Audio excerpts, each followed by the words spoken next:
Hello everyone, welcome to my reading wrap-up for May, and I managed to read 7 books in May.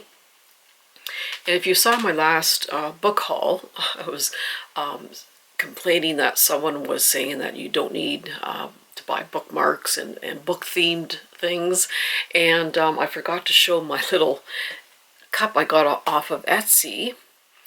And it has all these little woodland creatures in it, and they all wearing little glasses, and they're all sitting on their little books.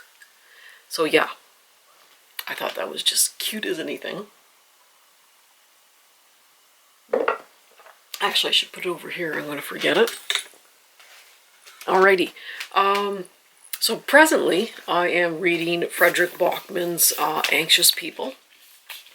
And Frederick Bachman also wrote A Man Called Ove, and it was made into a movie, A Man Called Otto, starring Tom Hanks, which I have not seen the movie, and probably don't plan to, because the way Frederick Bachman writes, I would much rather read the novel. So he did write the Beartown trilogy, and I read the first 2 books in that series and gave them both 5 stars. And I just really like Frederick Bachman's writing. I'm usually not necessarily into literary, contemporary kind of fiction, but the way he writes and his insight into human mind, human relationships, is just such a fascinating read. So this one follows this bank robber, and things don't go well because he tries to rob a cashless bank, and then he escapes into this apartment where there's a showing, and what happens to these so-called hostages. There's about 8 of them or so, and this one's much more humorous. Beartown was very serious, dealing with very serious issues, but this one is also, but in a more humorous way. There is some very heavy kind of subjects in here, but he just tries to approach it a little more lighthearted than like Beartown. So yeah, so far not too bad. 2/3 of the way through. I don't know if I like it quite as much as Beartown, but it's good still. Alrighty, and then I dove into a bit of fantasy in May, and yeah, it didn't go great. So I'll go through the first 3 books that I didn't really rate too highly. They just didn't click with me, and that could be me. That could all be me. But yeah, they just didn't quite work for me. So the first one, now this one I thought for sure was going to be a 5-star. Yeah, all the reviews, the synopsis, everything, I thought this is going to be a 5-star. And that is Tress of the Emerald Sea by Brandon Sanderson. Now, I have not read any of his work. He does a lot of fantasy, science fiction kind of stuff, so usually I don't read that kind of thing, but I'm trying to expand my repertoire. But this one's much more like a cozy fantasy. But yeah, there's parts I really liked and other parts not so much. So Tress lives on this island in sort of an alternate reality kind of thing, and she lives on this island surrounded by the ocean. But the ocean is not made of water. There's no water on this particular planet.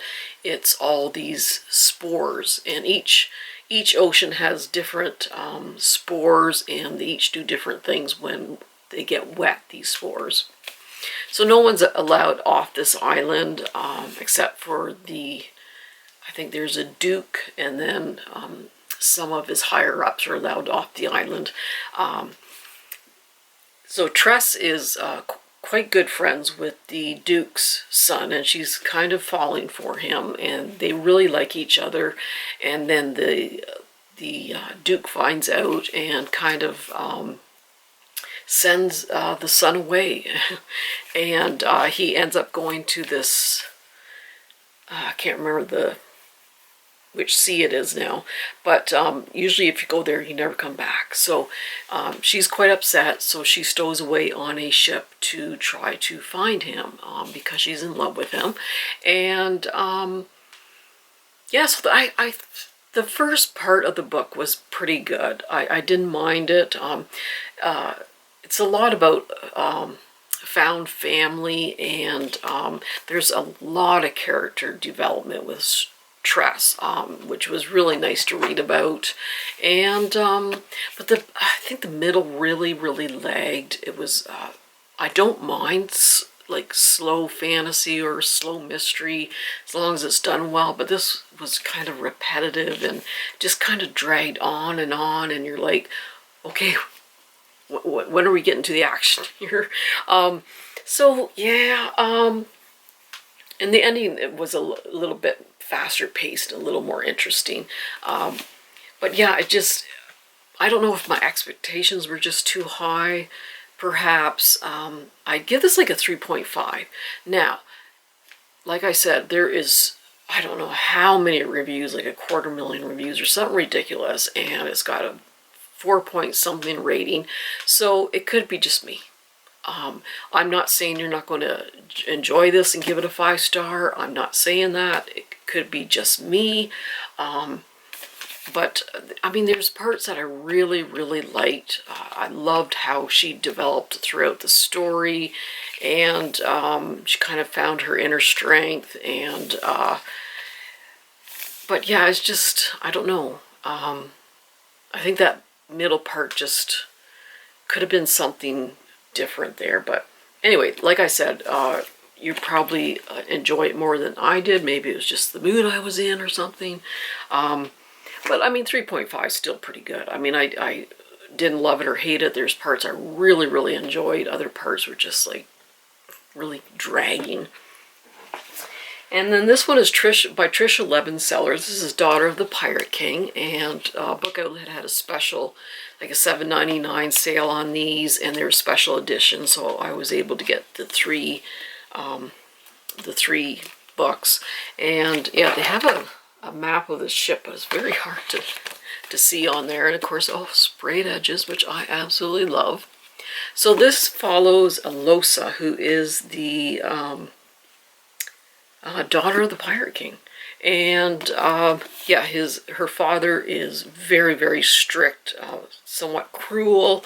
She had one heck of an upbringing, and her father wants her to go onto this enemy ship and steal their map. So there's 3 maps.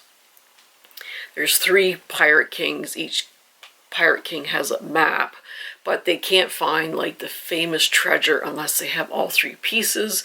So the king says, go onto the ship and find this map. So she goes on it, and of course she's imprisoned right away, and so yeah, it was okay. I mean, I would definitely read the rest. She is a feisty little character. Let's just say that. And we find out there's a little bit of a reveal what's truly going on with her at the end. So we'll find out in the ensuing books what's going on. But I mean, I'm interested enough that I do want to finish it. It's definitely YA. It has the definite YA tropes in it. There's enemies to lovers, and so I mean, a 3.5 still. Like again, it's not. I didn't love it, didn't hate it. There's parts I really liked, but I mean, I'm quite happy to finish the series. So, oopsies, sorry about that. And this was another one that I thought would be a 5-star read with the reviews and synopsis and that, but this one really fell short. And that's The Butcher of the Forest by Premi Mohammed. So this takes place in this kingdom where this tyrant has taken over village after village after village after kingdom, and he's killed thousands, probably millions of people in his quest for power. and he settles into this village where Varys lives. And near the castle there is these woods, and no one is allowed to go in these woods. If you go in these woods, there's just these odd creatures, and no one's ever gone into the woods and come out again. So basically it's a death sentence if you go into there. But Varys, at one point years ago, she actually did go into the forest to rescue this child, and she actually made it out alive. So the king, his two children one night got curious, and like they're 9 and 7, I think, and they went into the woods. So the calls on Varys to go into the woods to rescue his children, which she does not want to do. She knows how terrifying these woods are, but she is forced to go into these woods or her family will be killed. So,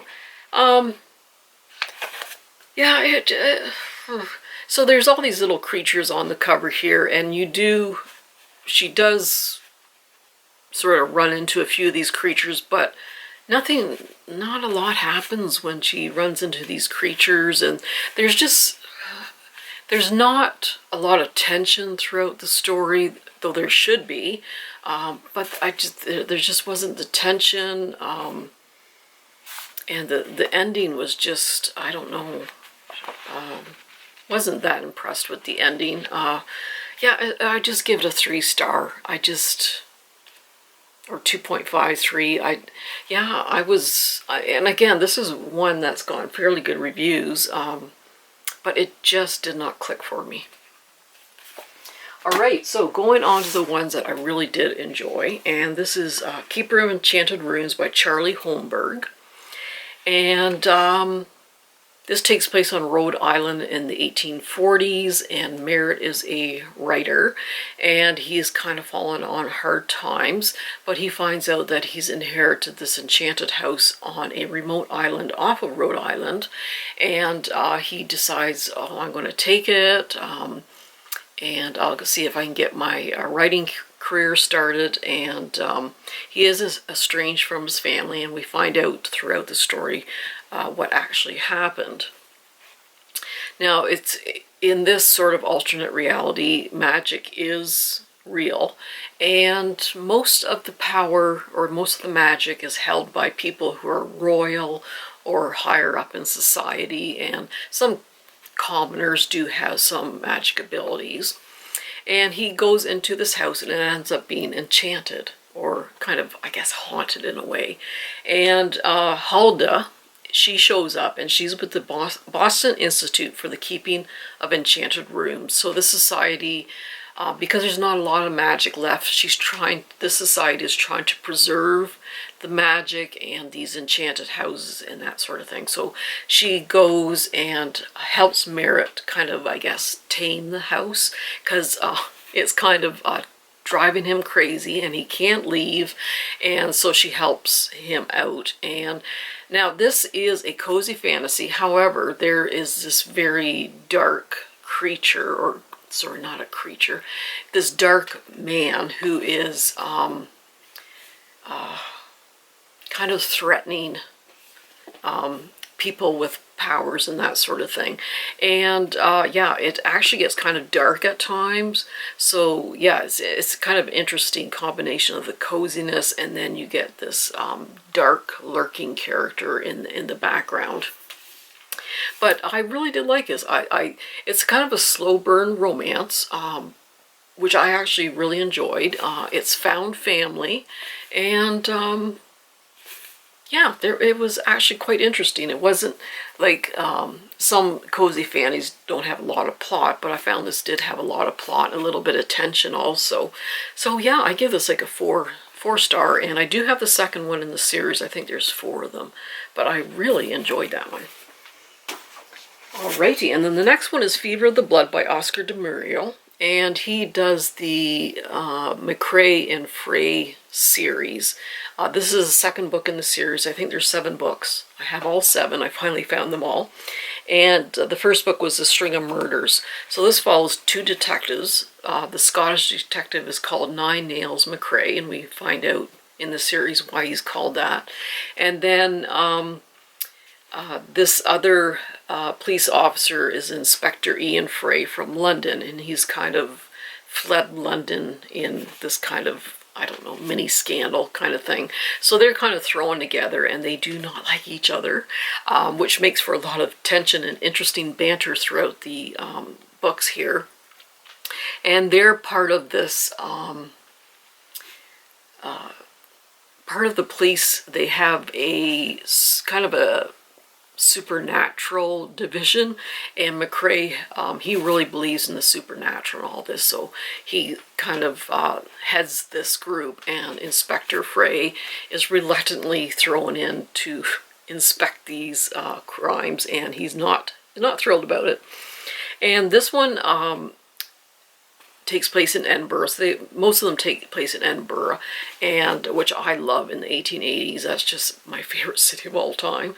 And in this Edinburgh Insane Asylum, this very prominent person is a patient there, and he escapes, and this woman dies during his escape, and Frey and McCrae go after him, and they end up going all the way to Pendle Hill, which is where the infamous witch trials were held. And yeah, it was so good. I love the characters, I love the descriptions. It was actually a very interesting mystery. So yeah, so good. I give this a 5-star. I think I gave the first book a 5-star. Did I give it a 4? I can't remember now, but this one was a 5-star. It was just all around a really good story. And then this is Pagan Spring by G.M. Malliot. This is the 3rd book in the Max Tudor series, and I think there is 4 left. So I was able to round up most of these off of Book Outlet or Awesome Books. So Max Tudor is a priest in the small village in England. He used to belong to the M15, which is like the, I don't know, the CIA in the US, or CSIS in Canada. And his partner ended up being murdered on the job, and then he finally just quit. He just had to get away from that, so he ended up becoming this priest in this small village, and he sort of solves murders. And yeah, there's this cute little map of the village here, and yeah, he just goes to a dinner party one night. There's a lot of interesting characters at this dinner party, and the one ends up passing away suspiciously the next morning. So yeah, I really do like this series. I like the description of the small village life. I do like the character of Max Tudor.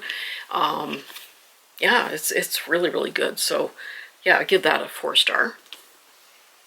And then this is by Joanne Harris, A Pocket Full of Crows. And a lot of her books are illustrated. I did read a book, can't remember the name of it. It was about selkies, so the seals that sort of come on shore and become humans, that sort of thing, that folklore. But yeah, that's the inside there. Very pagan-like. So yeah, this is sort of like a pagan folklore. So there's these, the main character doesn't really have a name. She just lives with all these other, well, she lives alone, and a lot of these, I don't know, I don't want to call her a creature.